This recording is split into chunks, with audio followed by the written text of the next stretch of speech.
जय हिंद। नमस्कार प्यारे साथियों, कैसे हैं आप सभी लोग। उम्मीद करते हैं कि आप सभी लोग अच्छे होंगे और आप सभी लोग की तैयारी जो है बिल्कुल ही अच्छी तरीके से चल रही होगी। तो साथियों, आज की इस क्लास में हम सभी लोग जो है MPESB PNST pre nursing exam 2026 के लिए जो है टॉप ऐसे इंपोर्टेड और चुनिंदे प्रश्नों को देखेंगे, जो कि साथियों आपके 10 जुलाई के एग्जाम के लिए जो है काफी ही इंपोर्टेंट है। तो आप इस क्लास को बिल्कुल अच्छी तरीके से लास्ट तक देखिएगा और इस क्लास में दिए जाने वाले इन सभी क्वेश्चनों को आप अच्छी तरीके से जो है जरूर याद कर लीजिएगा, जिससे कि आप जो अपने एग्जाम में सभी क्वेश्चन को आसानी तरीके से बना पाएंगे। और साथियों, यहाँ पे हम आपको MP के अलग अलग एग्जाम के लिए मैं यहाँ पे क्लास दिया हूँ और यहाँ से प्रश्न आपके हर एक एग्जाम में देखने को मिला है। इसीलिए साथियों, ये जो आपके लिए क्लास है MPESB PNST प्री नर्सिंग के लिए, और इनके लिए भी ये क्लास जो साथियों रामबाण क्लास साबित होगा, क्योंकि यहाँ से भी प्रश्न आपके एग्जाम में साथियों 100% पूछे ही जाएंगे। तो चलिए फिर क्लास को स्टार्ट करते हैं और देखते हैं कि प्रश्न जो है क्या पूछा है। प्रश्न यहाँ पे साथियों पूछे गए कि मानव शरीर की सबसे बड़ी ग्रंथि जो है कौन सी है। चलिए बताइएगा आप यहाँ पे कि मानव शरीर की सबसे बड़ी ग्रंथि कौन सी है। तो मानव शरीर की सबसे बड़ी ग्रंथि जो है यकृत हो जाएंगे। ऑप्शन यहाँ पे सी सही जवाब है। चलिए अगला क्वेश्चन यहाँ पे देखिएगा। क्वेश्चन आपसे पूछे गए मानव शरीर में विटामिन B12 का अवशोषण मुख्यतः जो है कहाँ होता है। तो याद रखेंगे कि मानव शरीर में विटामिन B12 का जो अवशोषण है ये कहाँ पे होते हैं। तो ये इलियम में होते हैं। ऑप्शन यहाँ पे सी करेंगे। ऑप्शन सी इस क्वेश्चन का सही जवाब है। चलिए अगला प्रश्न यहाँ पे देखेंगे और यहाँ पे प्रश्न पूछे गए कि लाल रक्त कोशिकाओं का औसत जीवन काल जो है कितना होता है। चलिए बताइएगा आप यहाँ पे। तो लाल रक्त कोशिकाओं का जो औसत जीवन काल है ये होते हैं 120 दिन का। ऑप्शन यहाँ पे सी सही जवाब है, 120 दिन का होता है। चलिए अगला प्रश्न यहाँ पे देखेंगे और यहाँ पे प्रश्न पूछा है मानव शरीर में सबसे बड़ी लसिका ग्रंथि जो है कौन सी है। चलिए बताइएगा आप यहाँ पे। और साथियों, कुछ लोगों को लग रहा होगा कि साथियों यहाँ से प्रश्न नहीं आएंगे। बिल्कुल साथियों, ऐसा नहीं सोचिए, क्योंकि आपके सिलेबस में आप देखेंगे तो साफ साफ लिखे गए हैं कि 11th और 12th के सिलेबस से आपके क्वेश्चन आएंगे और NCERT आप लोगों को बेस्ट करके रखना है। यानी जो भी आप इस क्वेश्चन को पढ़ रहे हैं ये सभी क्वेश्चन NCERT है और 11th 12th के सिलेबस पे आधारित क्वेश्चन है और यहाँ से क्वेश्चन आपके एग्जाम में साथियों 100% पूछे जाएंगे। तो अच्छे से आप याद करते चलिए और बताएंगे आप यहाँ पे मानव शरीर में सबसे बड़ी लसिका ग्रंथि कौन सी है। तो यहाँ पे इस क्वेश्चन का आप सही जवाब ऑप्शन बी करेंगे, पलीहा हो जाएगा। ऑप्शन बी सही जवाब है। चलिए अगला प्रश्न यहाँ पे देखेंगे और यहाँ पे प्रश्न है कि फेफड़ों में गैसों का आदान प्रदान जो है कहाँ होता है। तो याद रखेंगे कि फेफड़ों में गैसों का आदान प्रदान जो है कहाँ होता है। तो ये होते हैं आपके कहाँ पे। तो 5 नंबर क्वेश्चन का आप सही जवाब ऑप्शन यहाँ पे सी कर देंगे। ऑप्शन आपका सी सही जवाब है। चलिए अगला प्रश्न यहाँ पे देखेंगे और यहाँ पे प्रश्न है मानव शरीर में सबसे छोटी हड्डी कौन सी है। चलिए बताइएगा आप यहाँ पे। तो मानव शरीर में सबसे छोटी हड्डी जो है स्टेपिज की हड्डी है। ऑप्शन यहाँ पे आप लोग का ये सही जवाब होगा, स्टेपिज की हड्डी है। चलिए आगे देखेंगे। अगला क्वेश्चन यहाँ पे दिए गए कि RH कारक यानी RH फैक्टर जो है ये इनकी खोज किसने की थी। तो RH फैक्टर की जो खोज किए गए, इनकी खोज किए गए थे लैंड स्टीनर एवं वीनर के द्वारा। ऑप्शन यहाँ पे आपका जो ए सही जवाब होगा यहाँ पे। चलिए अगला प्रश्न यहाँ पे देखेंगे और यहाँ पे 8 क्वेश्चन है कि निम्न में से कौन सा हार्मोन रक्त में कैल्शियम का जो है स्तर बढ़ाता है। चलिए बताएंगे। तो निम्न में से कौन सा हार्मोन रक्त में कैल्शियम का स्तर बढ़ाता है। तो यहाँ पे इस क्वेश्चन का सही जवाब ऑप्शन यहाँ पे बी करेंगे, पैराथार्मोन होगा। ऑप्शन यहाँ पे बी सही जवाब होगा। चलिए अगला प्रश्न यहाँ पे देखेंगे और यहाँ पे 9th क्वेश्चन है कि विद्युत विभव की SI इकाई क्या है। तो विद्युत विभव की SI इकाई क्या होगा। तो विद्युत विभव की SI इकाई होता है वोल्ट। ऑप्शन यहाँ पे बी जो सही जवाब होगा, वोल्ट हो जाएगा। चलिए अगला प्रश्न यहाँ पे देखेंगे और यहाँ पे प्रश्न है कि किसी वस्तु का द्रव्यमान दोगुना कर दिया जाए और वेग समान रहे तो संवेग क्या होगा। चलिए बताइएगा आप यहाँ पे। तो किसी वस्तु का द्रव्यमान दोगुना कर दिया जाए और वेग समान रहे तो संवेग क्या होगा। तो ये आप सभी लोग का दोगुना हो जाएगा। ऑप्शन यहाँ पे बी सही जवाब है, 2 गुना होगा। चलिए अगला क्वेश्चन यहाँ पे देखेंगे कि ऑप्टिकल फाइबर किस सिद्धांत पर जो है कार्य करता है। तो ऑप्टिकल फाइबर किस सिद्धांत पर कार्य करते हैं? तो ऑप्टिकल फाइबर जो है ये कार्य करते हैं पूर्ण आंतरिक परावर्तन पे।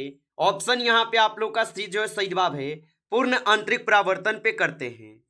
चलिए आगे बढ़ते हैं और अगला प्रश्न यहाँ पे देखेंगे और यहाँ पे प्रश्न पूछे गए हैं, आवर्त सारणी में सबसे अधिक विद्युत ऋणात्मक तत्व जो है कौन सा है? चलिए बताइएगा आप यहाँ पे। तो आवर्त सारणी में सबसे अधिक विद्युत ऋणात्मक तत्व कौन सा होगा? तो ये हो जाएंगे फ्लोरीन। ऑप्शन यहाँ पे सी सही जवाब दिए गए, फ्लोरीन होगा, आप अच्छे से याद रखिएगा। चलिए अगला प्रश्न यहाँ पे देखेंगे। प्रश्न पूछा है निम्न में से कौन सा एक प्रबल अम्ल यहाँ पे है? चलिए बताइएगा आप यहाँ पे।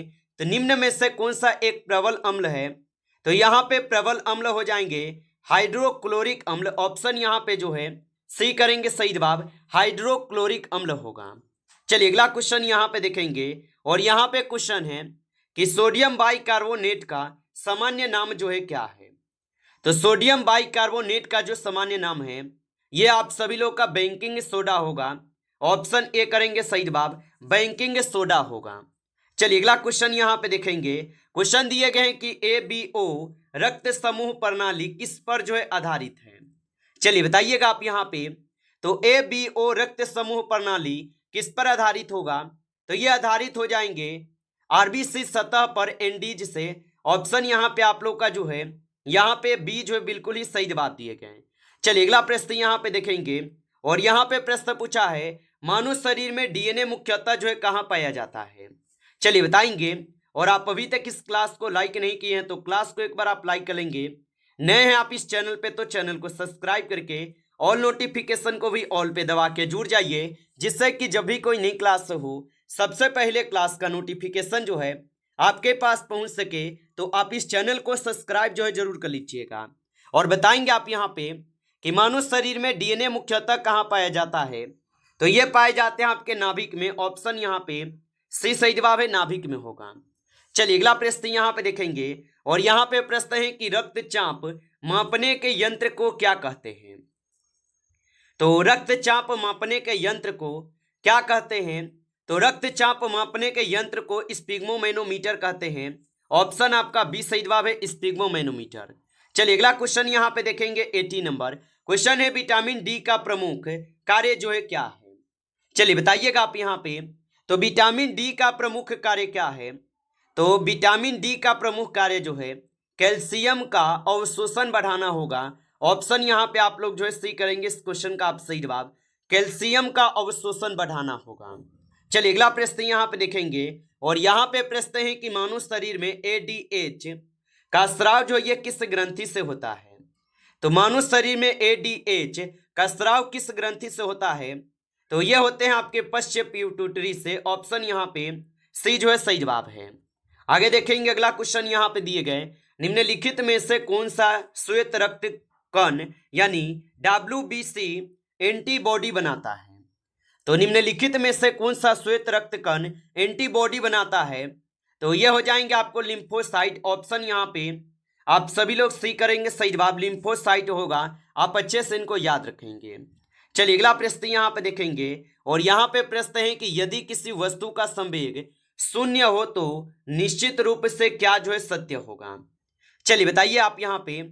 तो यदि किसी वस्तु का संवेग शून्य हो तो निश्चित रूप से क्या सत्य होगा?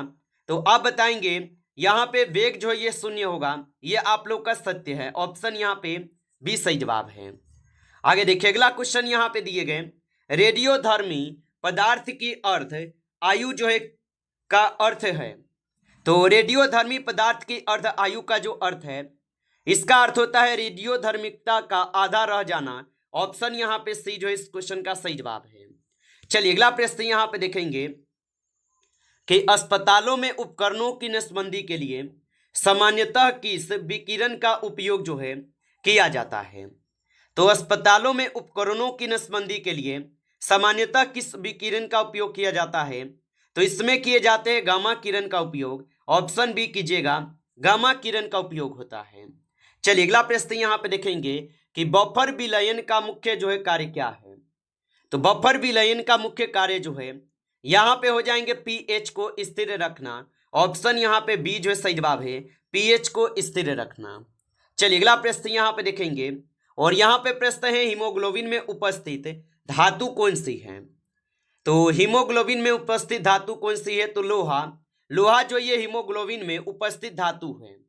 आगे देखेंगे अगला क्वेश्चन यहाँ पे दिए गए, मानव शरीर में सबसे अधिक ऑक्सीजन का उपयोग कौन सा अंग करता है। तो मानव शरीर में सबसे अधिक ऑक्सीजन का उपभोग कौन सा अंग करता है, तो यहाँ पे याद रखेंगे मस्तिष्क करते हैं। ऑप्शन बी करेंगे सही जवाब, मस्तिष्क होगा। चलिए अगला प्रश्न यहाँ पे देखेंगे, निम्न में से कौन सा हार्मोन रक्त में ग्लूकोज का स्तर जो है कम करता है। तो निम्न में से कौन सा हार्मोन रक्त में ग्लूकोज का स्तर जो है कम करता है, तो यहाँ पे इंसुलिन हो जाएंगे। ऑप्शन यहाँ पे सी कीजिएगा, इंसुलिन होगा। चलिए अगला क्वेश्चन यहाँ पे देखेंगे और यहाँ पे क्वेश्चन है फेफड़ों की कार्यात्मक इकाई जो है क्या है। चलिए बताएंगे आप यहाँ पे, तो फेफड़ों की कार्यात्मक इकाई क्या है।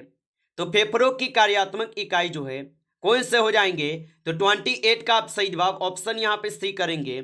अगला प्रश्न यहाँ पे देखेंगे 29 क्वेश्चन है कि एसआई पद्धति में शक्ति यानी पावर की इकाई जो है क्या है। चलिए बताइएगा आप यहाँ पे, what is the SI unit of power. तो पावर का यूनिट यहाँ पे आप लोग को बताना है क्या है, तो वाट हो जाएंगे। ऑप्शन यहाँ पे सी सही जवाब है, वाट होगा। चलिए अगला क्वेश्चन यहाँ पे दिए गए कि सबसे हल्की निष्क्रिय गैस जो है कौन सी है। चलिए बताइए, तो सबसे हल्की निष्क्रिय गैस कौन सी है, तो यहाँ पे हीलियम हो जाएंगे। ऑप्शन बी कीजिएगा इस क्वेश्चन का सही जवाब, हीलियम हो जाएंगे।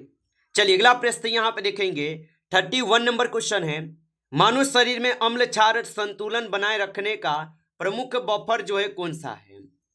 तो मानव शरीर में अम्ल क्षार संतुलन बनाए रखने का प्रमुख बफर कौन सा होगा, तो यहाँ पे हो जाएंगे बाइकार्बोनेट बफर। ऑप्शन आप सभी लोग का जो है बी सही जवाब है, याद रखेंगे। चलिए अगला प्रश्न यहाँ पे देखेंगे, मानव शरीर में सबसे बड़ी श्वेत रक्त कोशिका जो है कौन सी है। तो मानव शरीर में सबसे बड़ी श्वेत रक्त कोशिका जो है मोनोसाइट होगा। ऑप्शन यहाँ पे बी सही जवाब होगा, मोनोसाइट होगा। चलिए अगला प्रश्न यहाँ पे देखेंगे, रक्त में ऑक्सीजन का परिवहन मुख्यतः जो है किसके द्वारा होता है। तो रक्त में ऑक्सीजन का परिवहन मुख्यतः किसके द्वारा होते हैं, तो रक्त में ऑक्सीजन का परिवहन ये हीमोग्लोबिन के द्वारा होते हैं। ऑप्शन यहाँ पे बी सही जवाब है, हीमोग्लोबिन द्वारा। चलिए अगला प्रश्न यहाँ पे दिए गए और यहाँ पे प्रश्न आपसे पूछे गए, निम्नलिखित में से कौन सा एंजाइम स्टार्च को माल्टोज में परिवर्तित करता है। तो निम्नलिखित में से कौन सा एंजाइम स्टार्च को माल्टोज में परिवर्तित करता है, तो यहाँ पे हो जाएंगे एमाइलेज। ऑप्शन यहाँ पे सही जवाब है, एमाइलेज होगा। चलिए अगला प्रश्न यहाँ पे देखेंगे और यहाँ पे 35 क्वेश्चन है, मानव शरीर में सबसे बड़ा आंतरिक अंग कौन सा है। तो मानव शरीर में सबसे बड़ा आंतरिक अंग जो है कौन सा है, तो इसमें हो जाएंगे यकृत। ऑप्शन यहाँ पे सी कीजिएगा सही जवाब, यकृत हो जाएंगे, याद रखिएगा। नमस्कार साथियों, इस क्लास में जो है टॉप आपके 35 क्वेश्चन थे जो काफी इंपॉर्टेंट क्वेश्चन थे। साथियों यदि आपको क्लास अच्छा लगा हो तो क्लास को लाइक करेंगे, नए जुड़े हैं आप इस चैनल पे तो चैनल को सब्सक्राइब करके ऑल नोटिफिकेशन को भी ऑल पे दबा के जुड़ जाइए, जिससे कि जब भी कोई नई क्लास हो सबसे पहले क्लास का नोटिफिकेशन जो है आपके पास पहुंच सके। तो आप इस चैनल को सब्सक्राइब कर लीजिए। चलिए फिर मिलते हैं आपसे नेक्स्ट टॉपिक के साथ नेक्स्ट क्लास में, तब तक के लिए जय हिंद जय भारत।